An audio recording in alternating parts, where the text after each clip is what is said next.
বলবো। আমার গল্পের নাম পায়রা এবং পিপড়িটা। একটি জঙ্গল ছিল। গ্রীষ্মের সময় খুব গরম পড়েছে। একটি পিঁপড়ে তৃষ্ণার্তে কাতর হয়ে নদীতে গেল পানি পান করতে। সে যখনই পানি পান করতে নেবে হঠাৎ সে একটু ফুস করে পানিতে পড়ে গেল। সে পানির মধ্যে হাবুডুবু খেতে লাগলো। সে হাবুডুবু খেতে খেতে বলল, বাঁচাও বাঁচাও। একটি বৃক্ষের ডালে বসেছিল একটি পায়রা।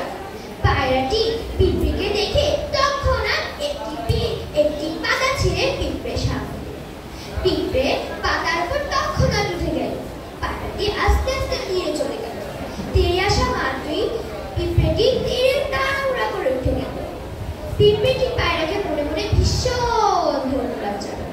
ঠিক তার কমাস পরেই সেই পায়রাটি বসেছিল একটি বৃক্ষের ডালে। একটি শিকারী এলো পাখি শিকার করতে। সে যখনই পায়রাকে দেখলো সে তার তীর ধনুক পায়রার দিকে নিশানা করলো। সেই পিঁপড়েটি দেখলো সেই শিকারীটি পায়রাকে মারতে যাচ্ছে। তখনই পিঁপড়েটি শিকারী পায় ফুটুস করে একটি কামড় দিল। সেই শিকারী কামড়ের জ্বালায় চিৎকার করে উঠল। পায়রা শিকারীর চিৎকার শুনে তৎক্ষণাৎ বৃক্ষ থেকে উড়ে উড়ে চলে গেল। পায়রাটিও পিঁপড়েকে ভীষণ ধন্যবাদ জানাল।